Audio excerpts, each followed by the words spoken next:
ونصلي على رسول الكريم قابل صد احترام چیئرمین صاحب، پرنسپل صاحب، ذی وقار اساتذہ کرام اور میرے پیارے ساتھیوں، السلام علیکم ورحمۃ اللہ وبرکاتہ۔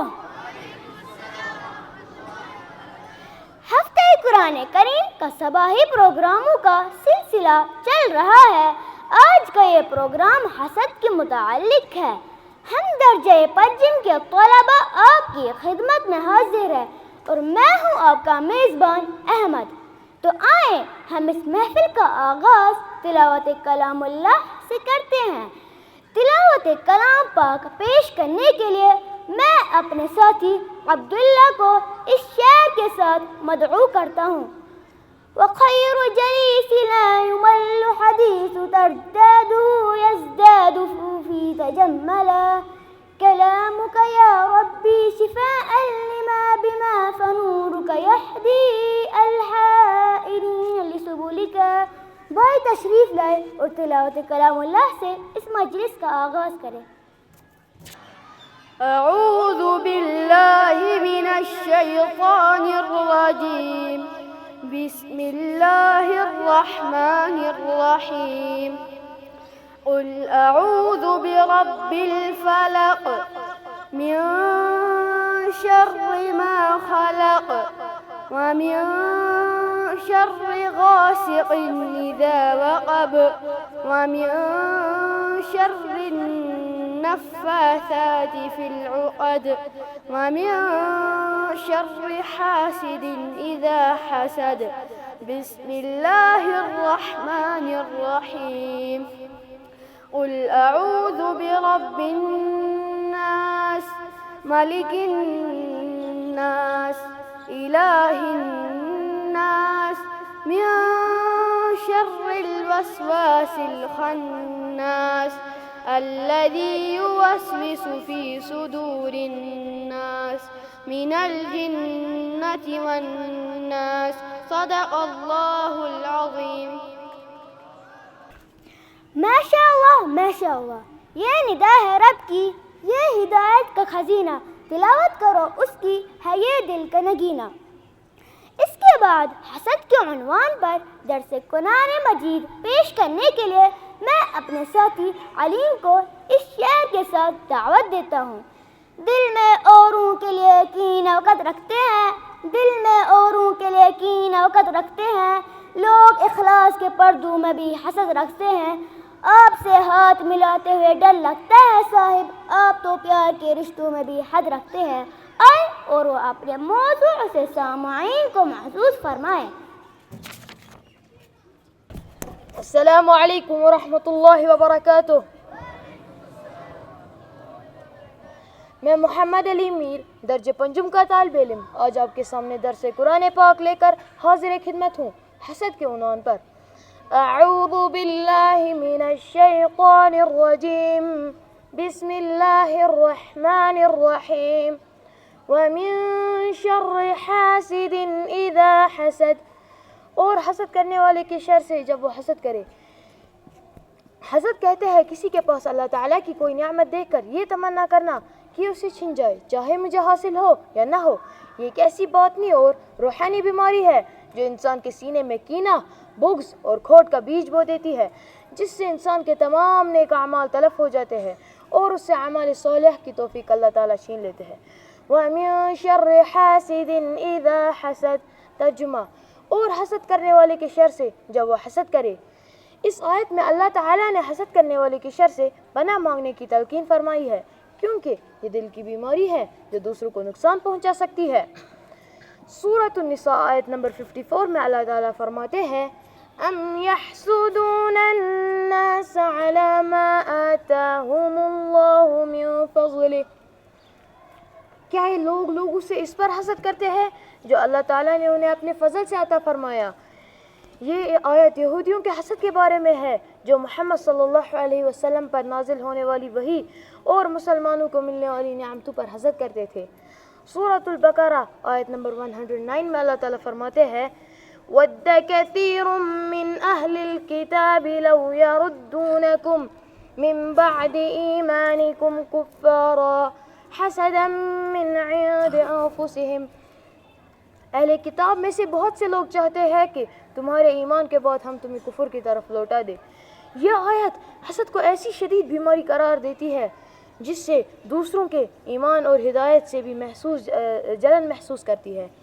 سورۃ یوسف میں اللہ تعالیٰ فرماتے ہیں اذ قالوا ليوسف واخوه احب الى ابينا منا ونحن عصبة. جب یوسف علیہ السلام کے بھائی کہنے لگے یوسف اور اس کا بھائی ہمارے والد کو ہم سے زیادہ محبوب ہے حالانکہ ہم تعداد میں زیادہ ہے.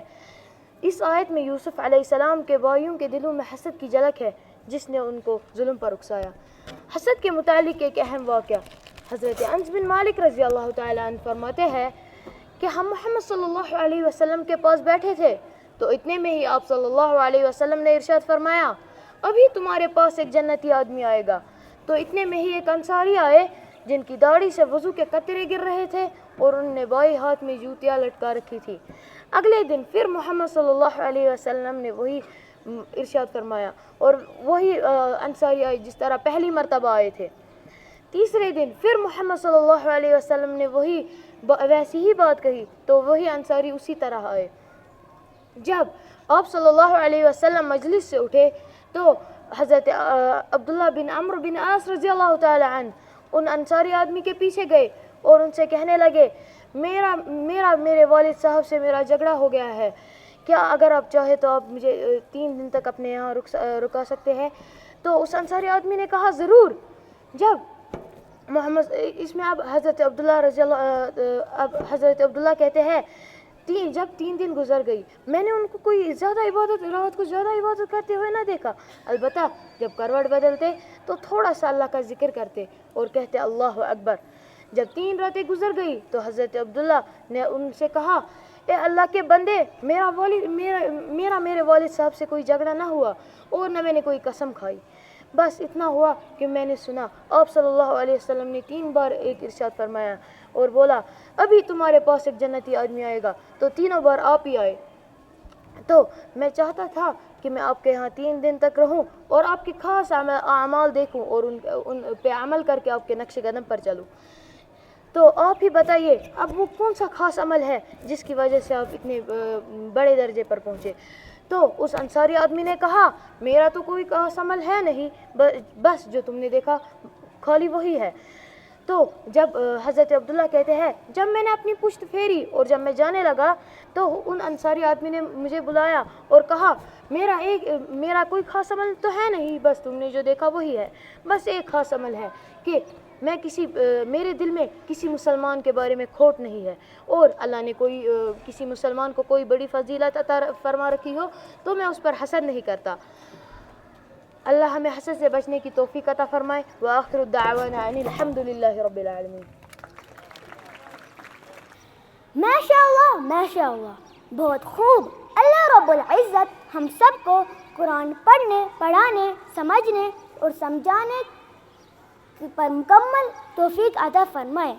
اس کے بعد اسی حسد کے عنوان پر درس حدیث پاک پیش کرنے کے لیے میں اپنے بھائی حسن کو دعوت دیتا ہوں. وہ آئے اور درس حدیث پاک سامعین کے سامنے پیش کریں. بھائی تشریف لائیں. السلام علیکم ورحمۃ اللہ وبرکاتہ. میں درجہ پنجم کا طالب علم حسن شہدار آج آپ کے سامنے درس حدیث لکھ کر پیش خدمت ہوں. آئیے ہم حسد کے متعلق حدیث مبارکہ پیش کرتے ہیں. حسد نیکیوں کو تباہ کر دیتا ہے. قال رسول اللہ صلی اللہ علیہ وسلم ایاکم والحسد فإن الحسد یأکل الحسنات کما تأکل النار الحطب. سنن ابو داود حدیث نمبر 4903. ترجمہ حسد سے بچو کیونکہ حسد اس طرح نیکیوں کو کھا جاتا ہے جیسے آگ لکڑی کو کھا جاتی ہے. حسد سے ایمان کمزور ہو جاتا ہے. قال رسول اللہ صلی اللہ علیہ وسلم لا يجتمع الایمان والحسد فی جوف امرئ. النسائی کتاب الایمان. ترجمہ کسی انسان کے دل میں حسد اور ایمان اکٹھا نہیں ہو سکتا. حسد سے بچنا ایک اخلاقی فریضہ ہے. قال رسول اللہ صلی اللہ علیہ وسلم لا تحاسدوا ولا تناجشوا ولا تباغضوا ولا تدابروا وكونوا عباد اللہ اخوانا. صحیح مسلم حدیث نمبر 2563. ترجمہ: آپس میں حسد نہ کرو، نہ ایک دوسرے کو دھوکہ دو، نہ بغض رکھو، نہ پیٹ پھیر کر تعلق توڑو، اور اللہ کے بندے بھائی بھائی بن جاؤ۔ دو چیزوں میں حسد جائز ہے، رشک حسد نہیں۔ قال رسول اللہ صلی اللہ علیہ وسلم: لا حسد الا في اثنتين، رجل آتاه الله مالا فسلطه على حلقته في الحق، ورجل آتاه الله الحكمة فهو يقضي بها ويعلمها۔ بخاری و مسلم۔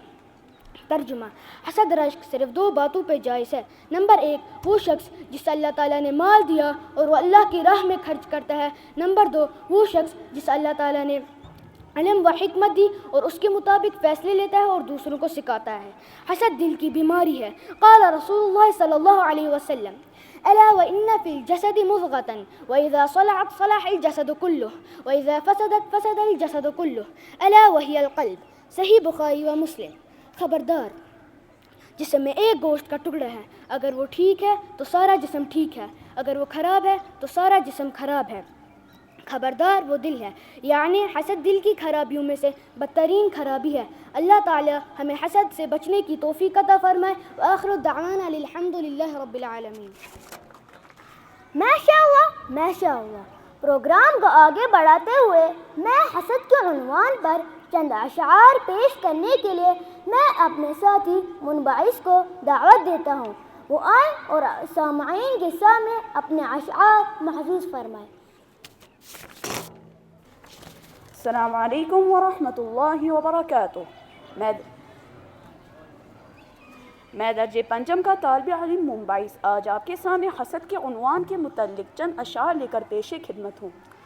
بغض و حسد کی آگ سے باہر نکال دے، مجھ کو شعور و فکر کے رستے پہ ڈال دے، جن کے جواب میں مجھے تیرا سرا ملے، فکر رسا کو ایسے مسلسل سوال دے، تیرے علاوہ ہاتھ پھیلے نہیں کہیں، اپنی جناب سے مجھے رزق حلال دے، آرام کرنا جرم ہو منزل کی کھوج میں، مجھ کو میرے مزاج میں اوجے کمال دے، کرنا ہے روشنی سے منور جہاں گر، ظلمت زدہ سحر کو آذان بلال دے، دل میں اوروں کے لیے کینہ و قد رکھتے ہیں، لوگ اخلاص کے پردے میں بھی حسد رکھتے ہیں، آپ سے ہاتھ ملاتے ہوئے ڈر لگتا ہے، آپ تو پیار کے رشتوں میں بھی حد رکھتے ہیں، یہ ضروری نہیں دل ان کے ہو حق سے معمور، وہ جو چہروں پہ عبادت کی سند رکھتے ہیں، کیا پتہ کب کسی رشتے کا بھروسہ ٹوٹے، ایسے لوگوں سے نہ ملے جو حسد رکھتے ہیں، بغض و حسد کی آگ سے باہر نکال دے، مجھ کو شعور و فکر کے رستے پہ ڈال دے۔ السلام علیکم ورحمۃ اللہ۔ ماشاء اللہ ماشاء اللہ۔ میں سامعین کرام کا ممنون و مشکور ہوں۔